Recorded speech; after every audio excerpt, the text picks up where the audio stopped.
After a significant amount of downtime with the storyline, at least interest-wise, a lot of people are starting to care again, which is awesome to see, and today, we're gonna try to tackle some more of your burning questions and take a look at some of those theories regarding some of the hottest topics as it relates to Season 4 about 1 week in.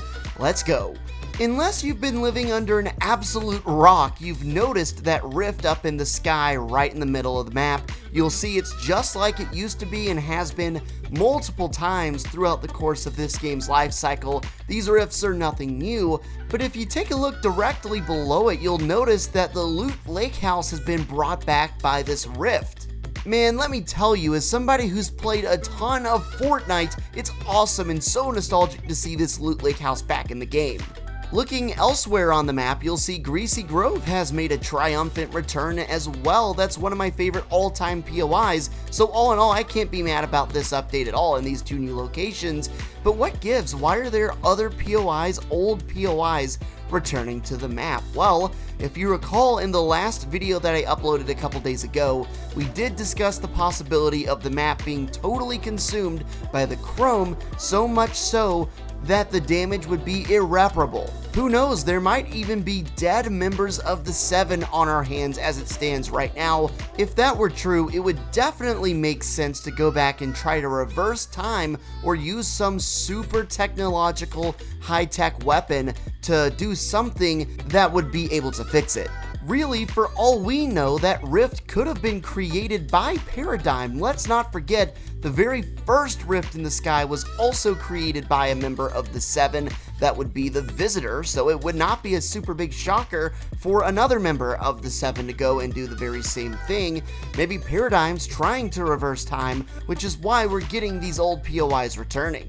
To expand on that even more with a huge key point, we have a special guest. Yeah, I'm really loving the story this season, and I'm very, very hopeful that, you know, the Seven are actually dead. I doubt they're actually dead. There's no way. They won't be, but that'd be, no if they were, would that'd be do a that. crazy turn of events. The whole reason Amy has been helping us so far this season with the quests is like to try and get the scientists back. So I mean, obviously they must still they must still be. There's like, some alive. route to get them back, whether it's like Yeah. reversing time or actually going to get them. Like, there's some route to get them back. There is a theory, I don't know if you've seen it or not, that like by the end of the season, Paradigm is gonna use her reality's connection to technology to like try and go back in time and undo all this. Like the chrome spreads so much that like there's nothing they can do about it. Yeah, so they And just she have has to to go back in reverse time. Yeah. Yeah, because like then that's I how think we it get does. introduced to the young Geno survey skin. Yeah. Wow, yeah, that makes a lot of sense. There you have it. Shout out to Troxby from the stream, but yeah, you heard her. She said that there was a leaked skin from one of the surveys which showed young Geno and multiple versions of the young Geno, which would also maybe be a point to add on to this as to what to expect in the future. Maybe Geno being a younger version of himself kind of lines up with these old POIs coming back, and maybe throughout the course of the season we'll see even more of these old and very nostalgic, might I add, POIs returning in the same way. I'm personally hoping very much so, because anytime we can get some old, maybe even Chapter 1 POIs thrown back in there, that makes me really happy. Next up, I want to talk about a really cool theory that I saw on Reddit today, and this is not me, this is by Totally Aaron16, and I will have this original post linked in the description for you if you want to check it out. But there are a ton of points here that I want to touch on. I'm not going to touch on the whole thing because it's kind of long, but I'm going to get to sort of the key points here. So first of all, there are quite a number of links here in between the Cube Queen and the Herald.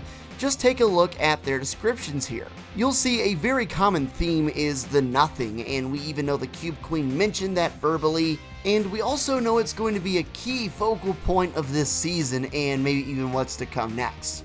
It would be a straight up lie to deny any sort of actual resemblance between the two. I mean, they're both purple. I mean, I know that's kind of just duh to say, but like, it's real. That's a real reason. I mean, like, they're both looking kind of similar in some ways. You could definitely make that argument. They also appear to have roughly the same goal. In reality, the Herald is attempting something very similar to what the Cube Queen attempted and failed with back in Chapter 2, Season 8. At this point so early on in the season, I would say just about anything is possible, and until this one gets shut closed, this is going to be a widely talked about theory. I would love to know in the comment section whether or not you truly believe that the Herald is in some way or another some sort of spawn of the Cube Queen, if not the Cube Queen herself. Let me know. Back to that Reddit theory I was talking about. This is a direct quote. In the leaked pages of the 5th issue of the Fortnite Marvel comic, Geno's goal is revealed to be protecting and perfecting every reality in the Omniverse. He also says that if anything could have been done to save the Imagined, he would have done it.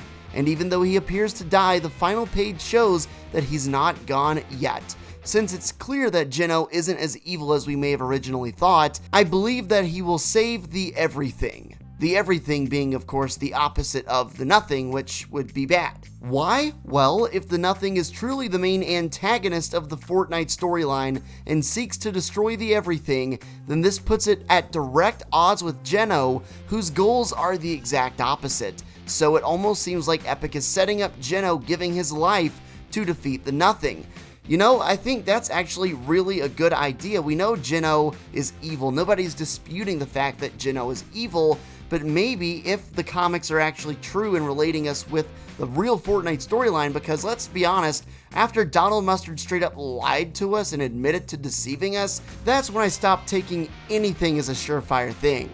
Geno has only been officially shown to us in Fortnite one time, but it was a very blurred and obviously distorted version of his face. No doubt Geno's gonna eventually make some sort of appearance in the Fortnite storyline for real, and maybe it would be the first time that he shows up that he has to fight against the Herald or somebody in order to temporarily save the island so that he could actually do what he wants to do. It looks more and more likely that we're going to be getting our next Fortnite update, the first of this season, coming out here next week, in which we should get a lot of answers, at least with some updates on quests and stuff like that. If I were Epic, I would immediately start putting one new location. Doesn't even have to be a big POI, but nonetheless, one location from the old Chapter 1 or even Chapter 2. To me, when Fortnite was at its peak, one of the biggest things they did right was having really often map changes. There's no doubt a ton to keep an eye on storyline related as we move forward this season, so if you have anything you would like to add or suggest or just say, make sure to leave them in the comments. I do read every single comment, and I would love to feature some of you guys in a video if you have a really good theory or something like that. Have a great rest of your day, and peace.